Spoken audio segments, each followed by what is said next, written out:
Blood Bowl, Spider-Man Far From Home, and Florence. This is Staying In. I want to know what it is that you are doing to cope with the fact that we are currently living in a universe where the sun from Super Mario Bros. 3 is chasing after all of us. where we have angered the sun. Actually, I think you'll find it's not the sun. It's actually warm air from Africa. Oh. Heated by said sun. It has been heated, but other factors are moving it towards us. Was that Yoshi's Island, or...? What? Africa? All right, Geography was not your strong point, was it, Pete? Well, I think I felt fully prepared for said heat today. I've just eaten the hottest ramen I've ever had the pleasure of eating. Weird flex, but all right.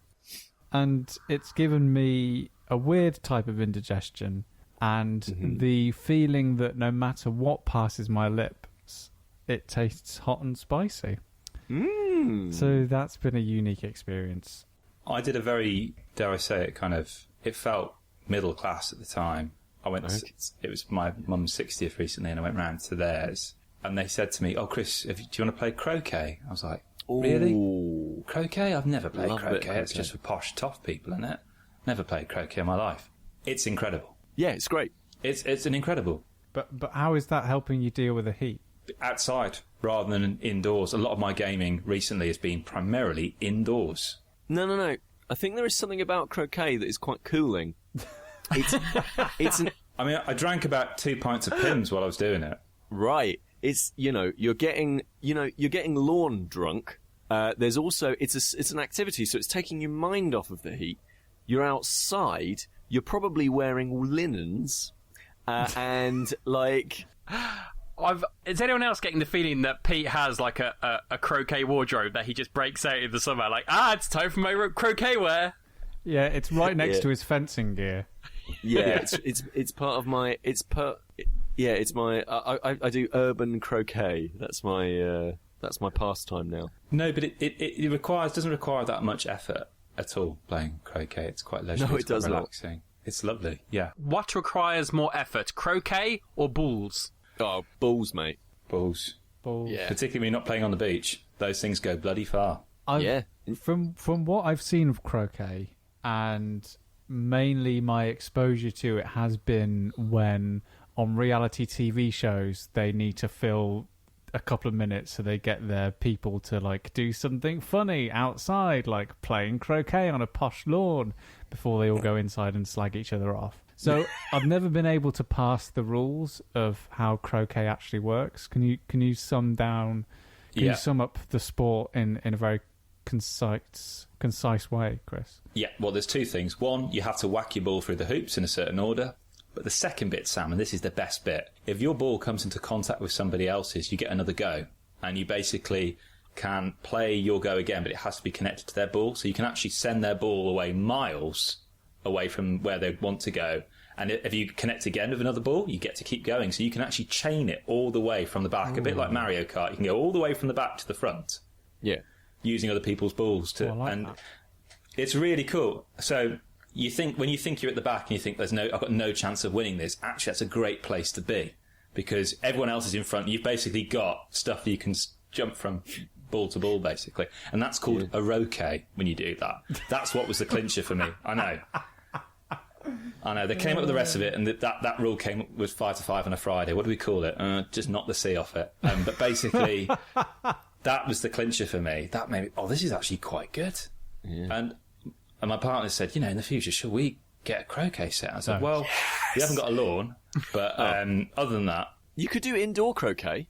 I mean, I don't know what my landlord would feel about me hammering hoops into the carpet. If you explained very politely, look, I wanted to do indoor croquet, I think they'd see that as quite admirable. Well, you have the place to yourself. Do you want upstairs as well? Really, really enjoyed playing. I think we played it twice in one day. It is great fun, actually. You don't have to wear linen, though. From playing it, why do you think it has such high regard with the posher classes? I genuinely think it's in part because you need a particular lawn to play it on. It's like golf. You can't play it on any other... Look, whereas bowls, we've got a set of bowls. We play that on the grass area outside our flat. It doesn't matter that it's not particularly flat or the grass is not particularly short or it's not terrain in a particular way. Whereas I think croquet, you have a croquet set and you play it on a particular type of lawn. It's like it's not everyone has a putting green, say, for example. I think the other part of it is you have to refer to it as croquet, and you know how in different parts of the country they'll refer to things like a bath, they might refer to it as a bath, or they might refer to what's another one? Path. Just another word that rhymes with bath. Yeah. Tomato. It's got tomato. Tomato. Yeah, but that's more of an American thing, right? Like there's a posho element, right, where some people call it a bath and some people call it a bath. I'm certainly a bath, and I think if you're the sort of person who regularly is banging out bath, then you're also probably the person who's going to say croquet and not croquet. I don't think anyone says croquet. I think unless it's filled with potato. I am sweating buckets. Got to cool down. Surely you're cooling up if you're putting your sunglasses on. I very much enjoyed, Sam, Hello. coming up to come and hang out with you. Oh, you did. And having a lovely time. It was a lovely time. No one else joined us. No. Which was surprising, considering I said, hey guys, I'm going to be available for, a couple of days at most. And at this point, I was all for it. At this point of the conversation, I was all for it. Why don't we all go to I'm still there. Sam's? Still on board? Yeah, I'm on trainline.com. I'm booking my trains. Have a nice bit of tea, dinner, having a nice time. I'll put in my credit card details. And we can spend the weekend painting miniatures. I've closed the browser. I'm coming up with excuses. Oh no! I couldn't possibly. I've got to give a talk, says Kris. I was washing my I'm hair. in Ireland. Quickly goes to EasyJet. Where's the nearest flight? Get me out of here. Calls all of the universities in Ireland. Please, someone let me talk here. Somebody, for God's sake, put on a conference about walking. Actually, I do now look upon that weekend incredibly fondly for how relaxing and just sedate is the wrong kind of word, but it was just it was that kind of one of those kind of weekends that I haven't had since I was a teenager, where I've just felt like I had all the time in the world. All the time in the world, hanging out with your pals. Yeah. Doing, abusing solvents. Yeah, all of the things. And doing something which its net contribution to anything outside of it was practically zero. That's beautiful, isn't it? The actual art of painting miniatures is only there to satisfy one need, and whatever value it has outside of that is negligible. But it was beautiful. It was worth it for that experience. So yeah, you came up and we had some delicious Thai food. Lovely Thai food. And then the next day we went to Element Games in Stockport, which is one of my favourite bits, because when you realised that this shop existed and was only half an hour drive away, I've never seen you so excited about.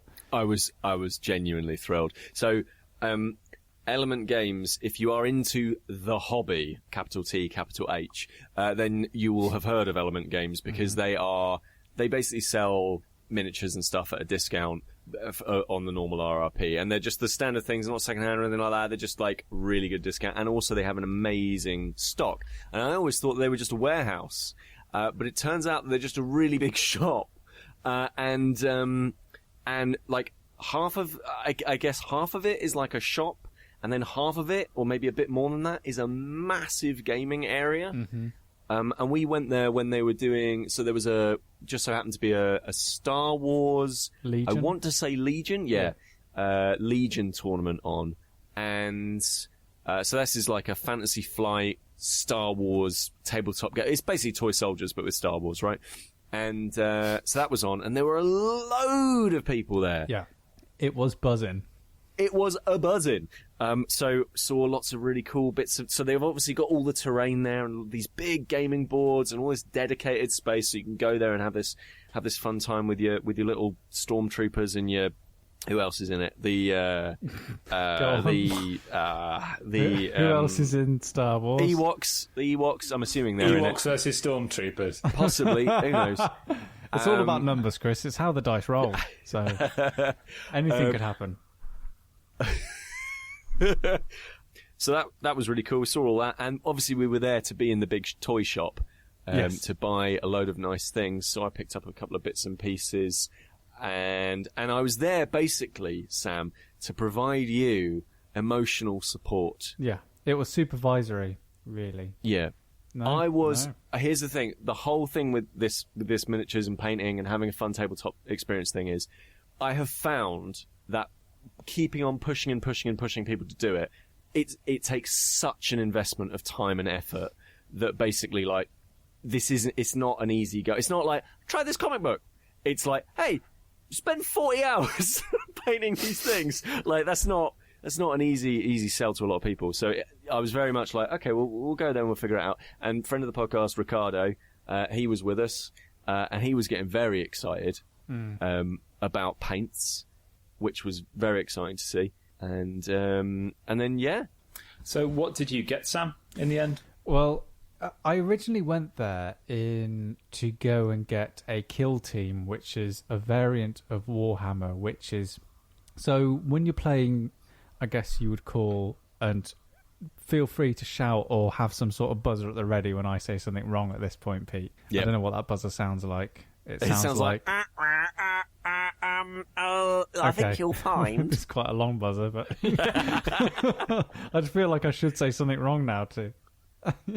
I originally went in there to go and get a kill team, and kill team is a variant of, I want to say, traditional in inverted commas Warhammer, where you'd have like a team of 15 or so, sort of a bigger army basically facing off against each other. Kill team instead focuses on very, very small teams on a much smaller environment, having skirmishes like. Kris, you and I played V Commando, and it's very sort of similar in that regard, where you enter terrain. One team might be protecting certain objectives, and the other team are trying to destroy or capture those targets in the round, and you fight in the traditional sort of Warhammer-y way. Yeah. So that was my kind of feeling of going into it. I can get a kill team for about 30, 35 quid, and they'll be my team, and I can play with them and paint them, and it's quite a nice little entry way of getting started. Once I got into the shop, I realised that it would be much more beneficial to me to actually invest more into it than I'd originally intended, because I don't own the Kill Team base set. Yeah. So for me to play Kill Team, I'd always have to arrange to meet up with a friend of mine, and then I'd always have to be playing the same kill team, and I know what I'm like. I'd end up buying another one and another one just to get some variants and all this kind of stuff. And also, I am not the biggest fan of how Warhammer and Kill Team actually play in the minutiae. Like, Kris, Dan, I went in there and I've never heard the conversations like the ones that Pete and Ricardo were having, just always going on about the lore and the history. And Sam, do you think you felt like I feel when I go into comic book shops with you guys? Just white noise. Where I don't really have any idea what's going on. I'm just kind of waiting for you guys to be done and then we'll go. No, I wasn't. I don't think I was that sort of put off by it. I just think it's just because I had a realization in that moment that, this is not what I enjoy about these games. Like, I realized that for me, that whole lore side of it and that sort of what feels like very po-faced feels a bit ridiculous to me, especially when in moments like Kill Team, you'll spend ages rolling dice. Yes, she got the shot in. Oh, it's pierced the armour. Oh, you roll another dice, but you didn't wound, and you're meant to be this massive, great big captain, and you're 1 foot away, and you don't do the damage that you're doing. And the fact that it's so po-faced really flies against that kind of element of like rolling dice. I guess hypocritically, those are the kind of things I enjoy in XCOM, but XCOM never takes itself too seriously. Like, you can be going from one place to another in XCOM that's a simple going through a door, but your soldier instead will crash through a window using a cinematic and do like a forward roll and perform the action they want to do. So I think it was just in that moment it was crystallized in me that what I actually would enjoy from this hobby is owning my own complete game experience, and also a variant of Warhammer that leans into that silliness a little bit, leans into that sort of random style of play. So I picked up Blood Bowl, which... In my mind, I've just got this vision of in the shop, like Sam looking around and then started picking up one bit and then 2 bits and then more and more and more, and then Pete just standing behind him going, yes, more. Nearly. I have to, at this point, all joking aside, I have to credit Pete for how brilliant he was in this entire situation. He really could have gone to town and gone, right, okay, you got Blood Bowl, now you need this, and now you need that, and now you need this paint, now you need that paint.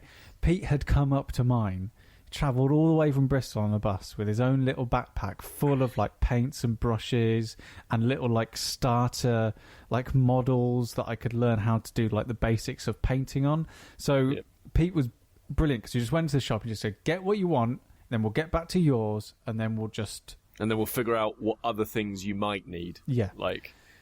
Because honestly, the thing that puts me off all tabletop stuff, or used to, and why I dropped it for a really long time and only really picked it up recently, is that there is a lot of that encouragement to like, okay, well, you are going to need these 4 paints to do this one section of armor. Oh, and by the way, this other section of armor, completely different paint scheme. You're going to need 4 more paints, and it's like it's not necessary at all. And then like, it's like Ricardo bought a team for Blood Bowl because one of the reasons why I picked up Blood Bowl is the fact that I can introduce it to Kris, and I can also play it with Ricardo, and anyone who comes round and wants to play it, I've got everything I need to play it. Right. I don't have to rely on someone else to provide all the kit for me. That's exactly it, yeah. So Ricardo bought a team when he was there, and in that box you just get the stuff to make the miniatures of your team, and then a piece of paper, this like little flimsy piece of paper which details what your team is capable of, and their like special moves and their strength and their movement speed and all this kind of stuff.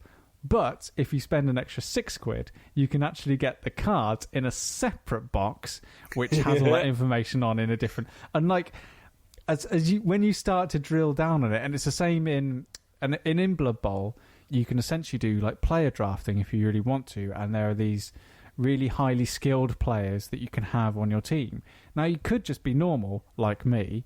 Well, not normal is probably not the right term, but you could just be sensible like me and know what would happen to my life if I actually did this, and just say that player is this character. Or you can go out and spend the money buying that specific miniature for that specific character just to use on the table. And the thing with all of these games, I would say, is that I think especially with Blood Bowl, like one of the really good things that I like about that game and box games that are quite confined in that way is like you're done. Like if you didn't want to paint any of them, the only thing you actually would need is a pair of clippers and glue to put the actual models together. Like you could now just play that game forever and have a great time with it. And as you say, the other person who you're going to play doesn't necessarily need to know the game because you can introduce them to it, rather than a game like, let's say, I don't know, Hordes or something like that. Like where it's like, have you got your horde? Cool. Have you got your horde yet? Do we know the exact rule set that we're going to use? Yes. Okay, brilliant. Now we can play as long as we've got scenery and dice and all this sort of stuff. Whereas with this, it's like, get the board out, get the dice out, get the ruler out, we're done. Like, it's really cool in that way. And also, do you know the rules of most sports? Because we're going to be using them a lot here, and it's like... Because we should probably explain what Blood Bowl actually is. So, Blood Bowl is, and at some point Ricardo and Pete went, the most nerdiest I've ever heard Pete is when he explained to me how in Universe they're able to explain how different teams face off against each other in Blood Bowl. It's brilliant. Anyway, so Blood Bowl is just American football as if it was in the Warhammer universe, really. So two teams are competing against each other to get the ball from one end to the other. And in traditional American football way, you can do this by just taking the ball underneath your shoulder and moving it. You can pass it, whilst the other members of your team are providing blocking and running assistance to the other players on your team. Yeah. Where the kind of Warhammer bit comes in is the actual sense of blocking is a lot more vicious and aggressive, to the fact that you're expected every time you fall down, you do an injury roll, and you're expected to kind of fall on your feet, and you're expected to be injured and get hurt. And also, not all the players are necessarily good at doing the things that you're meant to be good at to be part of an American football team. So the human team that you get in the base box are naturally quite fast and sprightly and good at all the running and jumping and the catching kind of things, whereas the orc team aren't very good at that, and they're kind of just a bunch of tanks who just bulldoze their way through teams and squads. Is it a fairly quick game, Sam? How long does it last roughly to play? Probably about 2 hours, an hour and a half. That's good. Yeah. Pretty good. Which is quick. Yeah, for a tabletop miniatures game, generally. And because it's broken up in that kind of way, where you have 8 turns each a half, and then the whole game gets reset as well, it has just this natural pace to it, where if you want to take a really long break at the end of one of the halves, then you can do. And what I was saying before about this whole element of silliness and how I've always struggled with that, that's the kind of calling card of Blood Bowl, is how that element of sport that it brings into it allows that element of silliness and ridiculousness to really sit happily along the surface. Like when you do a great move, like I was doing one with Pete where I'd managed to manufacture a situation where I'd knocked all of his players out the way so one of my runners could pass through easily up to the field, and I'd done that, and they were in a great position, and I had the orc with the ball, and I was like, now he's going to throw it to this player, roll the dice. The character effectively threw the ball into the ground, into the square in front of him. I was like, well, brilliant. But that's sport. That's sport. That's a ridiculous thing. Like, you can have everything going for you, and at the last minute, something just goes awry. And it means you can't get too cross with the game then, because at the end of the day, it's mitigated by a dice roll sometimes, isn't it, really? Yeah. And the same roll that means that you don't do the simplest things will also allow you to do the most audacious sporting stuff that you can imagine. And for me, that's more satisfying than, I've just hurt you 2 more than I was intending to hurt you on that turn. Like completing that pass or completing that tackle or dodging out the way of something in that sporting context is something I'm a lot more interested in with Blood Bowl. And again, introducing people into this mindset of how miniatures games behave in terms of, we got to roll for that. Now you got to roll for this, and you're rolling to see if you do. Also, that language makes a lot more sense in a sporting game. So just like blocking, right, I'm hitting you. Right, you've fallen on the floor, so there's got to be some sort of consequence for that. So you've got to roll to see if you're injured. Or if the ball goes out of play, there's a little scatter ring, and you roll to see in which direction it goes, because the crowd just throw it back. You roll to see how many times it bounces in that direction. So it does a lot of these things that, in the sporting context, I just feel a lot happier and a lot more comfortable dealing with. Like, I just enjoy that more. And also knowing that I don't have to get anything else. I don't have to buy anything else. I mean, I bought a foam inlay for everything to to Yeah, color. thanks for that video on WhatsApp today. I mean, we've talked about them before, but that is, the Felder magic. You buy the box, and then you buy the foam to go in the box so that the box can go away neatly. Sometimes, Pete, I don't know what you get excited about more, the things that go in the foam or just the foam itself. It's foam. Foam is incredible, Chris. However, it does make the box too big to put in the actual player guides and the actual pitch, so they have to sit away separate. Keep them to one side. You'll be all right. Put it on your mantelpiece. That's what Pete would suggest. Just frame it. And you enjoyed the other part of this experience is obviously like that sort of mindfulness of like sat there like painting something, right? Yes. Like, oh my god! Chris, this is something I really like, and this is the other great thing about Blood Bowl is that like I now have 23 miniatures that now need painting, and they're all quite simple to paint, and as long as they're painted the same colours, I'm not really fussed what they look like, as long as you can tell they're all on the same team. So it's really easy now for me to go, if you want to chill out for a couple of hours one afternoon, let's just paint a miniature each, like super simple. And can you paint it how you want, Sam? I know it sounds a really silly question, but is it prescriptive in terms of how you paint these? Because I know Pete was talking about in terms of different types of paint for different armours. Like, do you feel that pressure to have to paint it in a particular way? But prescriptive. I mean, like they all need to look like they are on the same team in that. Yeah, in that that's what I mean. But you can do that in a variety of different ways. Chris, I've got the best example about this. Right, I've got the best example. So Pete was like, "Oh yeah, you can paint them whatever you want. Like, as long as you can tell they're on the same team, paint whatever colours you want, whatever." And like Lisa was like hovering in the background, and she's like, "Oh, I like painting. Can I paint something?" And Peter bought some doors with him, some like riveted doors. And Lisa was like, "Oh, can I paint one of these?" And like Pete was like, "Yeah, but you have to paint it grey and it's steel." And Lisa was, and you just saw Lisa's face go, "No." I wanted to paint the nice rainbow door. Well, yeah, exactly. Because, you can give with one hand but take with the other. This is the other reason that I just don't want to enter the rest of the world outside of Blood Bowl, because at the moment I'm painting my orcs how they are in the book, just so I've got a bit of a standard of, like, this is how they should look.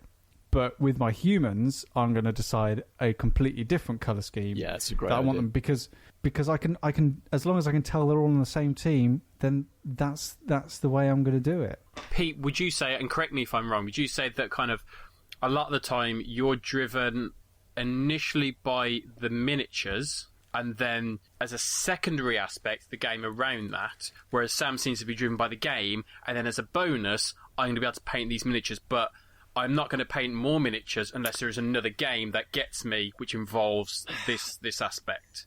No, I'd actually say I would actually say it is always about the game first for me. Like there's a bunch of new releases recently that no, you know what, Dan? Actually, that is really perceptive. I mean, I don't think there's no right or wrong answer there. They're both equally valid. I think it's 50-50. I think genuinely it's 50-50. Like there's a new one that's come out that I was sort of interested in, and the game sounds like it's pretty good, but there aren't any miniatures in it that that get me like, oh, that looks fun. Oh, I'd love to paint that. And so I'm like, I'm sure it's fine, but I'm not going to play that right now. I'll wait. It's fine, you know. And when the miniatures come out that are the ones that I really want, I'll be like, yeah, cool, okay, I'll give that a go because the game sounds good.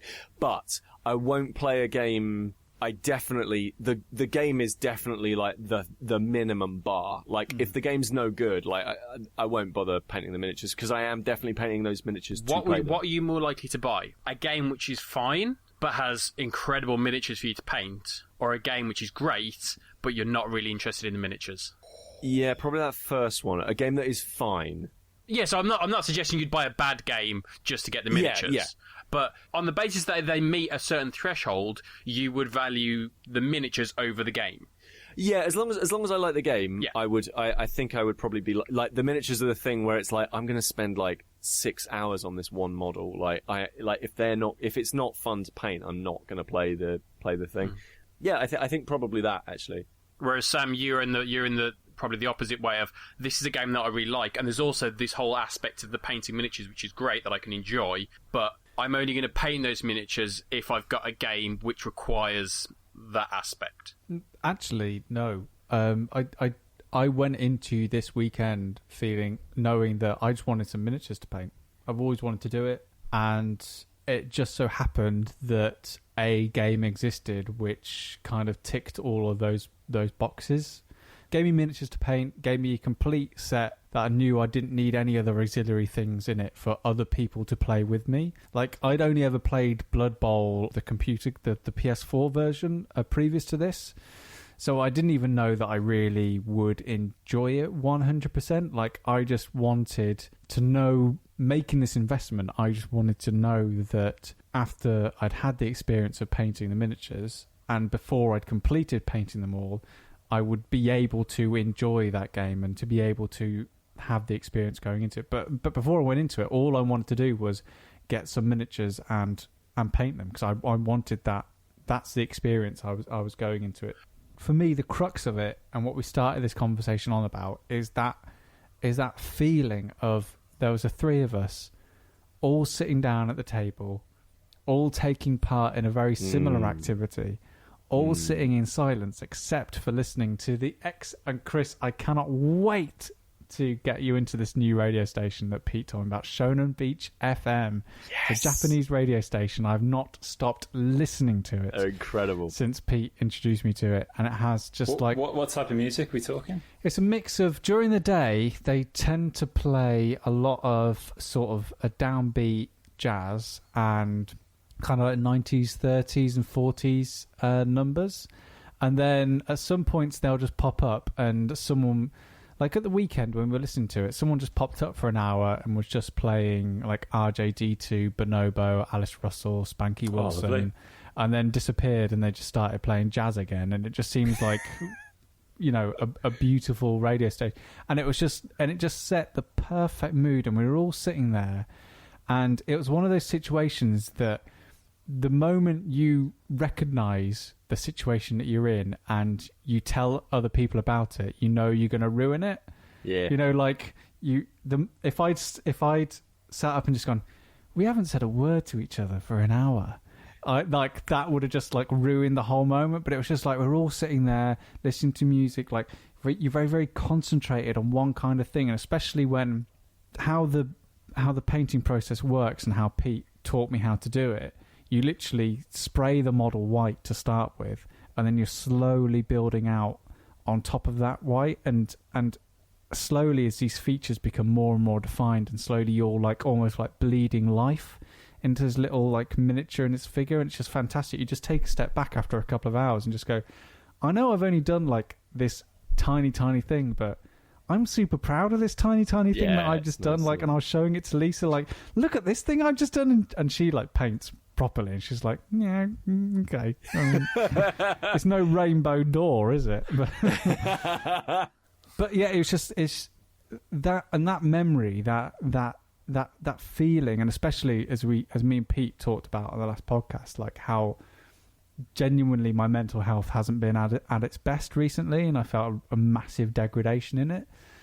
Like, part of that is like I've changed jobs recently, so I'm doing less stuff that is involved with like instant gratification. Like, I'm doing less stuff that has an immediate impact of you've done a thing. Like, I'm doing less work which you get that immediate feedback of, yes, you've done a thing, go home. And it's more like, now it's more like project based, and you will spend months and months and months of stress leading up to that moment where you've done a thing.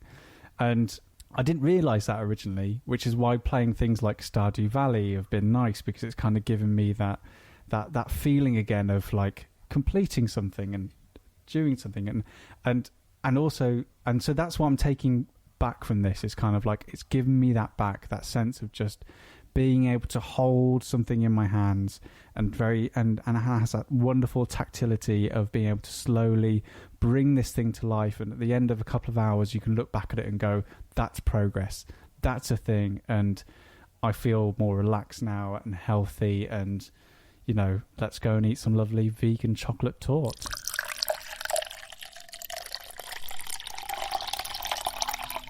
The listeners don't know this, but Pete is wearing sunglasses at the moment, and for some reason him wearing this has just given him this air of superiority over the rest of us. And it's important to note that he's been wearing them for the entirety of this recording, And although it is still daylight, he's already made a point of saying it's not shining. The sun's not shining through the window next to him, so there is no reason whatsoever for him to be wearing sunglasses inside. Dan, here's a question for you. When do people put sunglasses on? When they're trying to shield their eyes from the sun. Right. When do they need to shield their eyes from the sun? When the sun is shining into their eyes. Right, when it's been hot, right? No. Yeah. So it's hot. People put sunglasses on, and then suddenly they all look cooler. No, because putting sunglasses on does not in any way cool them down. It guards their. Yeah, no, it does actually. Now, this is one of those like placebo effects. Like I believe that this is working, and it is. Pete, why do people wear sunglasses when they ski? Because it's hot. No. You can get. What? Yeah, you can get a suntan on a mountain. Yeah. Right. Doesn't mean it's hot. Pete, you look like a kid at my school who one day his prescription glasses broke and all he had was prescription sunglasses, which he wore for weeks at school. Ah, that's awesome. I bet he didn't. I bet he was just like, I'm just going to wear my sunglasses. These look This good is my on me. new affectation. Yeah. He was like, right, I can either wear a hat, get a weird bag, or wear these cool sunglasses all the time.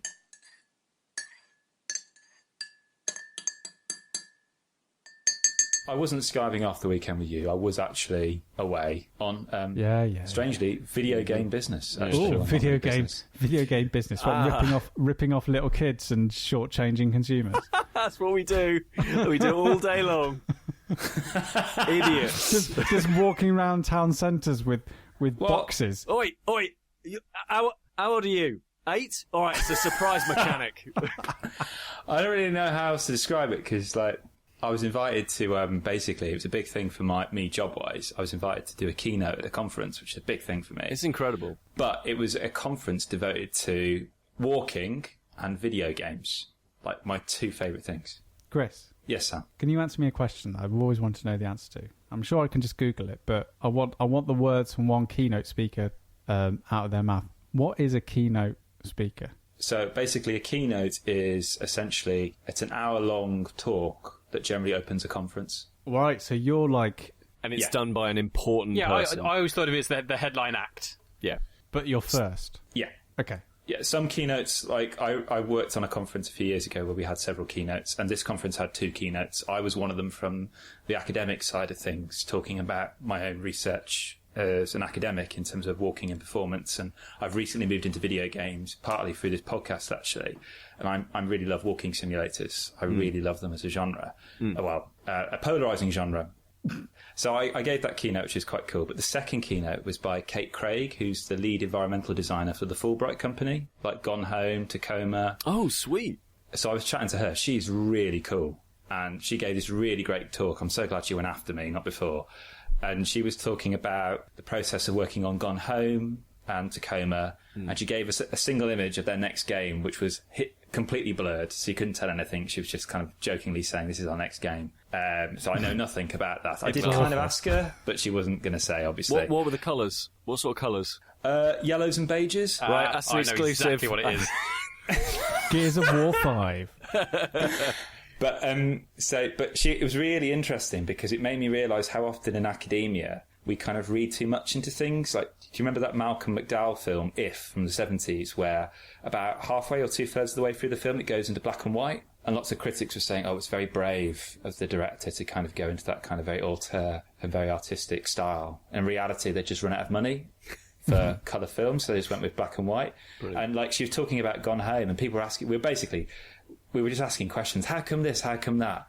And she said, well, you know why there's no shoes in Gone Home? I was like, I never realised that. And she says, yeah, shoes are really difficult to animate, so we just didn't do them. She said, there's one pair of flip-flops. That's it. And there's a kind of a thing amongst certain circles in Gone Home fans about there's one room in the game that you just can't get into. Yeah. And she said, yeah, that's always irritated me because we whenever we make games, if there is a door there, the player must be able to get through it unless we block it, like we put something in front of it.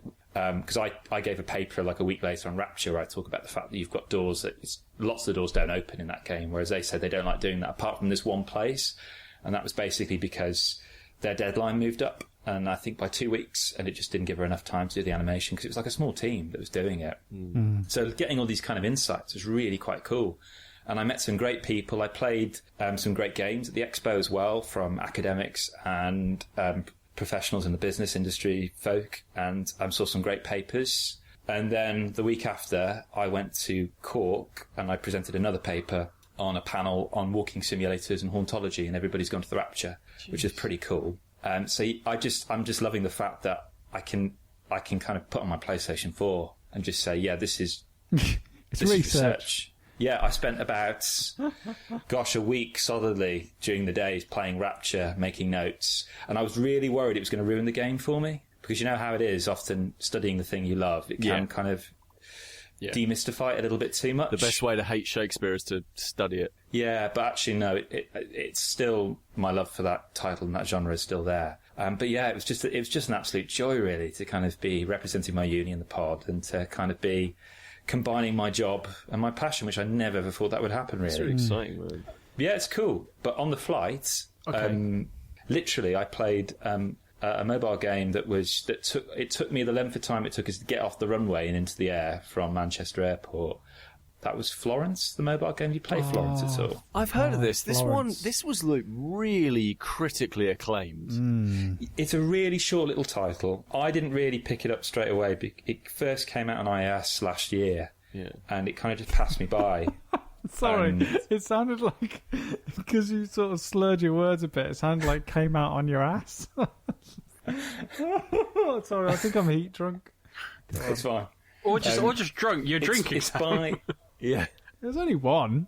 But it's by Ken Wong, who worked for Us 2 games, like Monument Valley 2. Yeah. Oh, right. And he left Us 2 and he's created his own company back in Australia called Mountains. And it's essentially, it's an interactive novel, for want of a better word, where you pick up and you follow this 25-year-old called Florence. And it's basically she goes on this kind of whirlwind romance. Yeah. And in a very short period of time, you go through this incredibly moving experience. So at the end, I kind of really wanted to call my partner, my girlfriend. Obviously, I was on a plane, flight mode, couldn't. But it's got this really lovely mechanic where no words are really spoken between them at all. There's no text in the game. The way you assemble conversation is literally you assemble it. And the shapes of the puzzles tell you the nature of the conversation. So if the pieces are kind of rounded and they're intersecting with each other, it means that it's a nice, light conversation. It's very friendly. If it's jagged, that means conflict. And they want to try and kind of tell this kind of story in a manner that eschewed violence. And it felt like it was a bit of a puzzler as well. And the puzzles are incredibly light. I mean, incredibly light. You won't need to look at any walkthroughs or anything like that. But it is a really, really delightful experience, a really, really lovely kind of experience. So I can highly recommend Florence. I think it was a lovely game. And I heard about it through the conference. Somebody mentioned it in a paper there. And I really, really enjoyed it. Very short, very, very short. I mean, shorter than Old Man Journey, Sam. Much shorter than that. I always thought that you wouldn't, like interactive fiction, like a narrative game, you wouldn't really enjoy. Yeah. Like, something that's like a straight up, like Phoenix Wright or Snatcher. Those when you just like pressing A to move dialogue along, that's really all the interactiveness that has in it. So was it a lot like that? Just characters talking at each other and you witnessing, or is it more puzzly? Do you think? I kind of rendered it a disservice there because, there is conversation, but a lot of it is through these kind of interesting gestures. Okay. So when she's remembering something from her past, you literally kind of like rub your finger across the screen and it reveals that memory. Or when, spoiling a tiny bit, when she ends up moving, this guy she meets moves in with her, you take his stuff out of the box and put it on the shelves, but not everything fits, so you have to take some of her stuff into the box. Okay. So it's a little thing, that gesture, but it works. You're thinking not so much about the gesture, but actually the weight of it. That gesture, what that means, I suppose, in the context of this game. And it's full of those little moments. And actually the mechanics, to some extent, if you want to be cynical, are quite repetitive. But the context they're placed within gives them different weight. And you're thinking much about, when you first move in with somebody, say, for the first time, and the politics of not wanting to encroach on somebody's space, or they're encroaching on your space, say, for example, and how you negotiate that. It's really interesting. You kind of get that in a very microcosmic fashion on your phone in a very short space. And it really affected me. It really moved me, actually. It was a really kind of moving experience. I don't know, it's because it's something we've all experienced, dare I say it. It's largely universal. But whether it took me that way, whether if I played this years ago, whether I lacked the experiences and I wasn't perhaps mature enough, let's say, I don't know.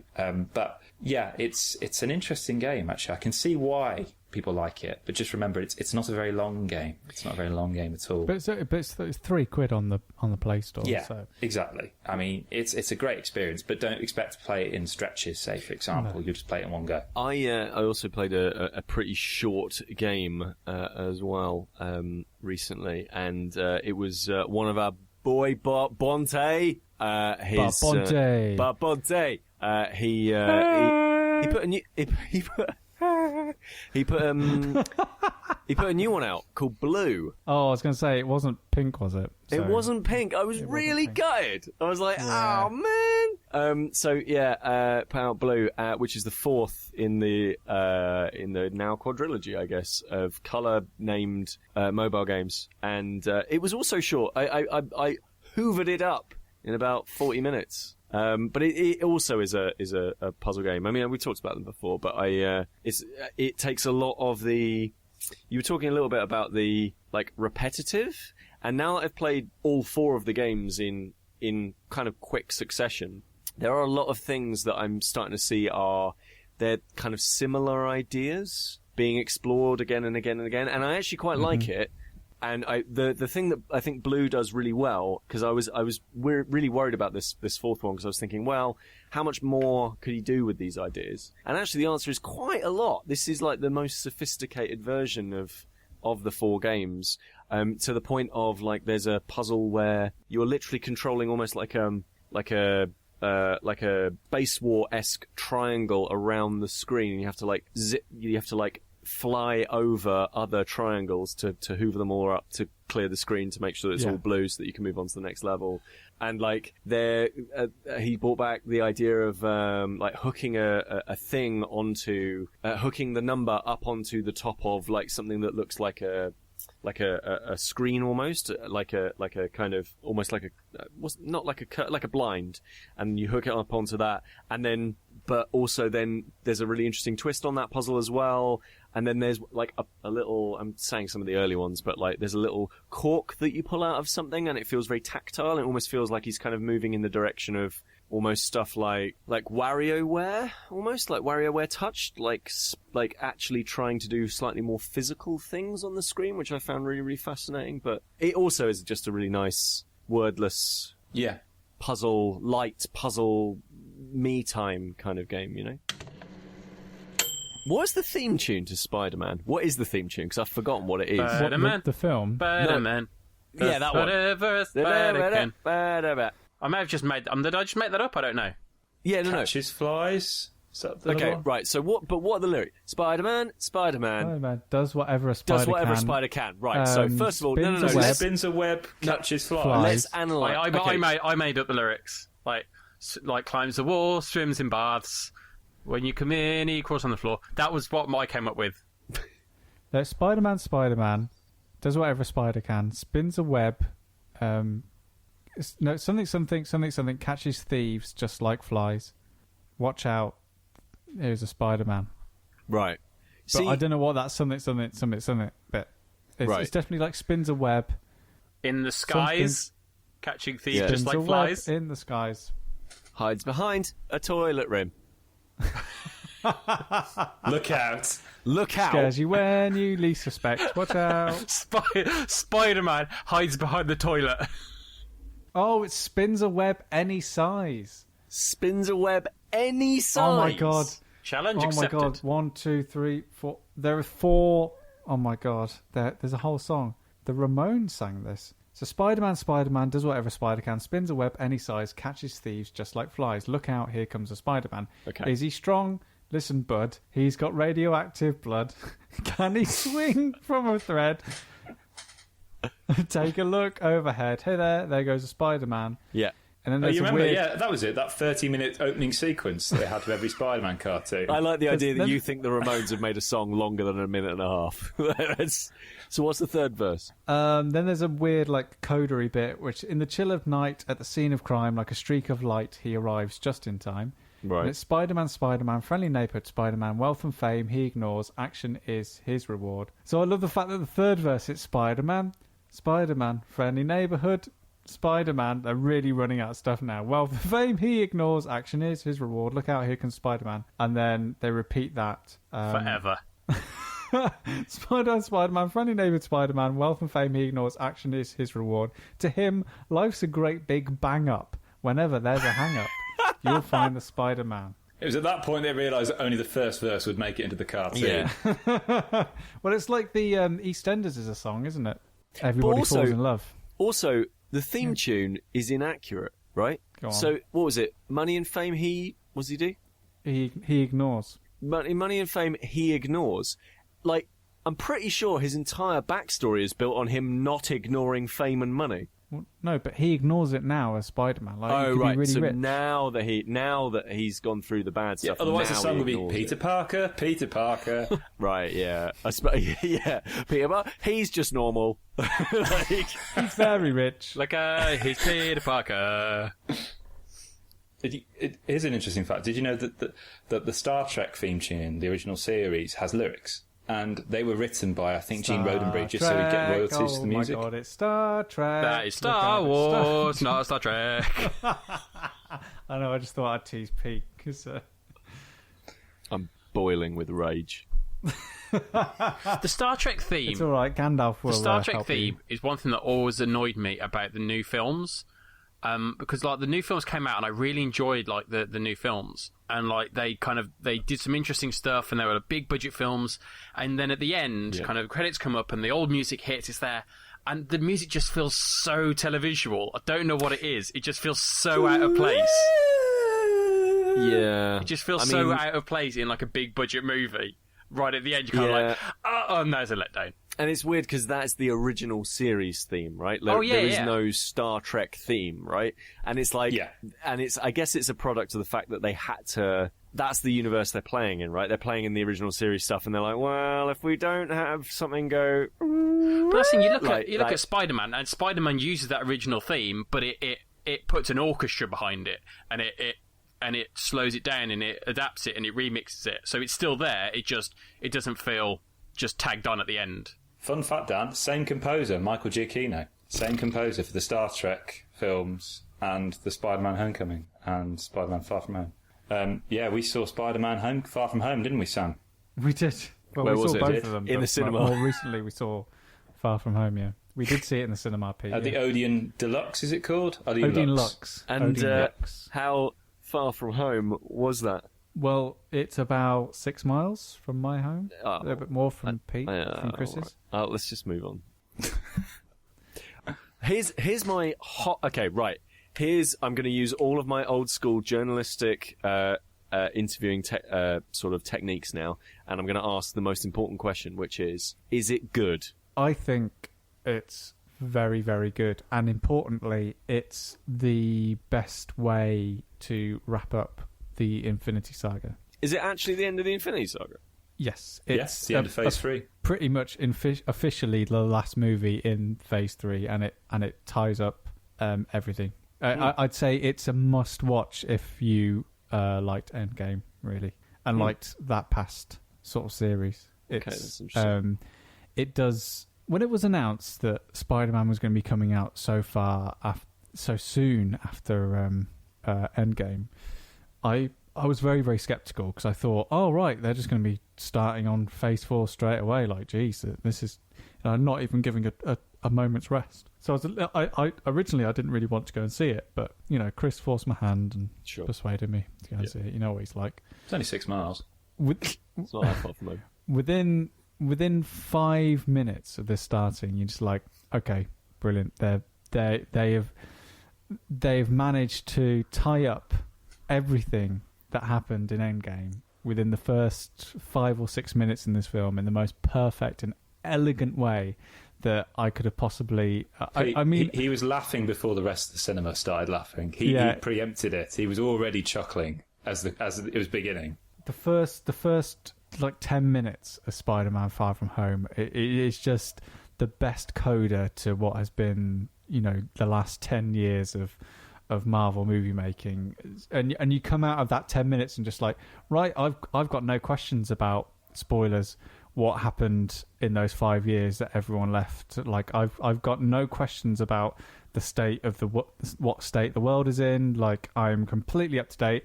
Let's go and have some fun with Peter Parker and his friends. And how much do you think that's to do that kind of reaction is caused by having Tom Holland in that role, who's just an inherently likable screen presence and will just carry, and just immediately once you... I was the same when I saw... because I've not seen Far From Home, but I remember seeing Homecoming, and just you immediately feel comfortable with him kind of on screen in that role, and you're just happy to be swept along. You're going to be going off on an adventure, and you're just happy to be along for the ride. Do you think that's part of why you were so happy with that opening? The opening has nothing to do with Peter Parker. It doesn't mention him. It's not really completely separate, but because you make a good point in a way that, like, the opening does that heavy lifting, which allows the film to kind of then just like bundle along. But that doesn't mean that Tom Holland doesn't also have like his stuff to deal with in this film. I guess spoilers for Endgame, but like the biggest fallout from Endgame is obviously Iron Man dying, which kind of thrusts Spider-Man into this spotlight of whether he is going to be the next Iron Man, like whether he is going to be an Avenger or lead the Avengers. And because they sort of tie up all the sort of wider universe kind of stuff around that, it gives you that time to really focus in on where Peter Parker is in this movie, and the fact that Tom Holland plays it so well, and you believe that he is a teenager and that he is still 16, really hits home. And for me, it's the first Spider-Man movie that has really explored what that responsibility does to Spider-Man, like what that element of actually having to deal with this mantle, but also just wanting to be a teenage kid does. I think his Spider-Man is certainly the first Spider-Man I've seen who you do get that feeling of what he does. There's that element of him just wants to be a kid. I never got that from really Tobey Maguire. You didn't get that from Andrew Garfield, but with the Tom Holland, you get that sense of I do kind of just want to go out with my friends. I don't want to have to deal with all this being a superhero nonsense. Yeah. And it's exacerbated a lot because of what happened in Endgame. So it's just kind of set up for a wonderful European adventure, and I guess spoilers for Captain Marvel as well. The things that they do with Mysterio is also kind of in line with what they did with the Skrulls in Captain Marvel, which in the broadest terms, and to not spoil anything, is just to play a little bit with what your expectations of that person and what their motives possibly could or should be. The fact that Marvel, well, it's since been released now that they are what kind of their plans are for the next phase, but the fact that they played so fast and loose with stuff in the trailer and then are very, very prepared to kind of flip those on their heads and instead focusing on something else to do with the character, I think is always exceedingly bold and interesting. And for me, it means when I go in to see a Marvel movie now, I should really not prejudge or preempt what's going to happen, because they are very, very keen to kind of flip things and origins and motives and all that kind of stuff on its head, which makes it a much more fun experience. It is always... It's really interesting because Endgame has now surpassed the record of Avatar, that they could do what lots of television series do, because this is the most expensive television series in history that just happens to be playing in cinemas. It's been going on for decades, over a decade now, and they could just rest on their laurels, but they're always playing it as if, okay, we've got one shot at this, we could just go crazy. There's no way they're going to let us keep doing this. Yeah.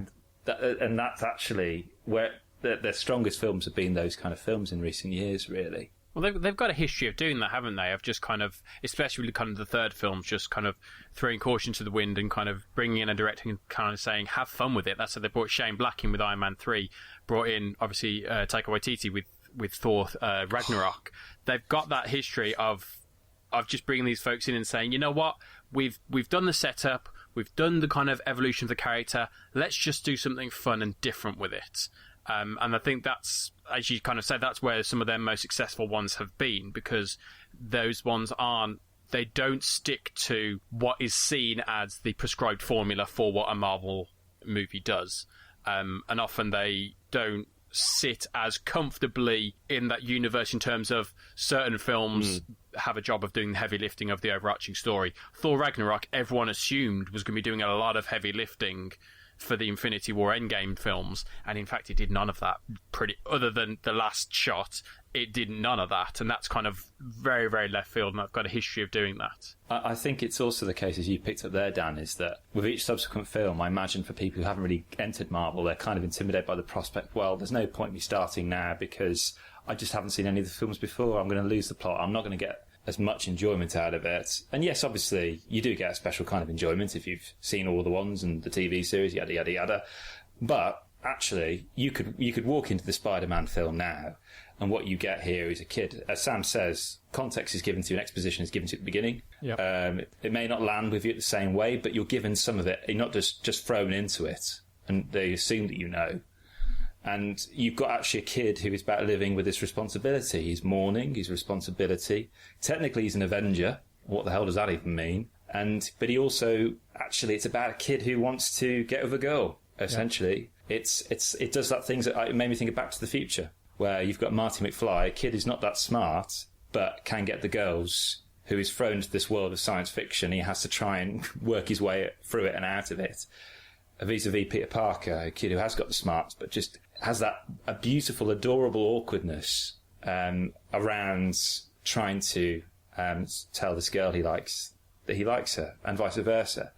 And that actually is at the core of this, really. All that stuff and the pomp and circumstance and all the whizzy special effects going around the outside are second to what is actually a really adorable story. Cringy at times and awkward and so familiar to me. Yeah. Also, it's the only time in a Marvel movie, and probably actually in any film that I've seen in recent memory, especially in British cinema, that I've heard the audience verbally gasp at something, as well as being like probably the most crucial opening 10 minutes of a Marvel film. The post-credit sting is probably the most crucial post-credit sting ever to be made by Marvel, and it's so crucial, surprising, and genuinely just people literally gasped when it happened. When leaving the cinema, that's all everyone talked about. That was Staying In with Daniel Frost, Sam Turner, Peter Willington and myself, Kris Darby. If you've enjoyed this episode, please make sure to subscribe to us wherever you get your podcasts. If you'd like to leave a review too, we'd be really chuffed to bits. Keen to dig further? Well, why not head over to stayinginpodcast.com. On it you'll find our page on Board Game Geek, our Steam curation page, and all the different ways you can follow us. At Staying In Pod is where you need to find us on Facebook, Twitter and Instagram. For those of you who want to get fit and do so for a good cause, come and join our team. Just head over to your app store and download Charity Miles for your mobile telephone and look for us in the app at #StayingInPod. Finally, we're gearing up for our second season of Fantasy Football. If you would like to join, just head over to fantasy.premierleague.com and our league code is MPV146. That's all one word, MPV146. Awesome. Well, see you in a couple of weeks. Bye.